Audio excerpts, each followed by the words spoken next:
Who is Dionysus, the mystery unraveled? We all know and love Dionysus, right? He's the Greek god of drunkenness and ecstasy, probably one of the most unremarkable and predictable gods out there, right? He's just the god of wine. Wrong. Dionysus is so much more than that. But to get into it, I need to start not with a myth, but with a play. In the Baroque, Dionysian worship was outlawed by Pentheus, Dionysian's first cousin and ruler of Thebes. Pentheus claimed that Semele didn't have Zeus's son. Instead, Dionysus was a human who just died a long time ago. Dionysus, having his divinity denied by his own family, travels to Thebes to take his revenge. He does this by taking an army of Maenads, women who worship Dionysus, to trash the city. Pentheus, refusing Dionysus' worship, is made mad. In his maddened state, he travels to the Maenads and is tricked into getting dismembered. That's violent. The story is kind of brutal, isn't it?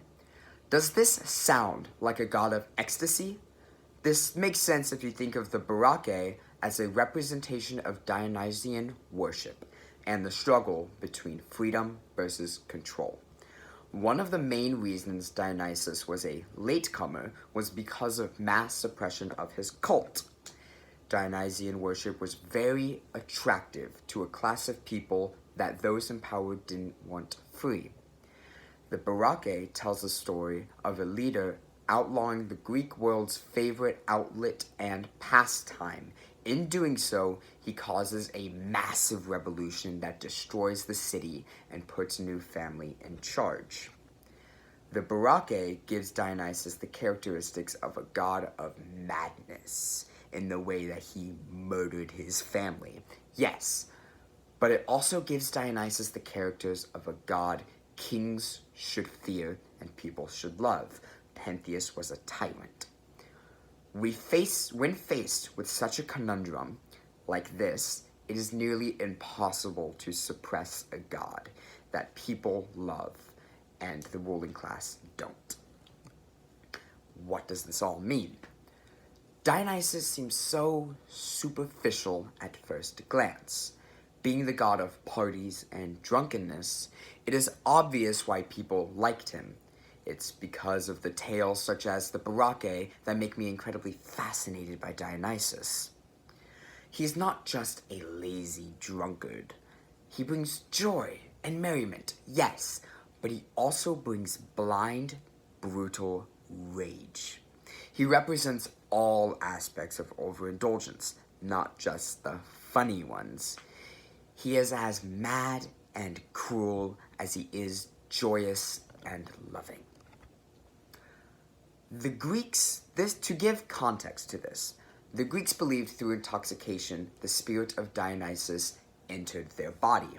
In doing so, people were granted powers beyond what normal humans were capable of, such as the dismemberment that led to the death of kings. Is there a downside? This sounds like a really awesome thing. Well, having Dionysus' spirit inside of you also makes you go a little mad. He is the god of madness, after all, and can lead you to doing things that you regret. Much like overindulgence in alcohol can make you drunk and delirious and make you do things that you regret. Dionysus is a dangerous god, and like many Greek gods, he's not worshipped entirely out of love, but also with a healthy dose of fear. In conclusion, yes, he is grand. He's the god of drunkenness and a perfect figure who oppresses oppressors. But he is also insane and deadly. He is possibly one of, if not the most dangerous Greek gods in the pantheon, simply because the most reliable way to get him to not murder you is to worship him, sometimes to the point of insanity, such as dismembering your own son. Character traits that that are often overlooked in his many, many modern adaptations, such as Percy Jackson, for example.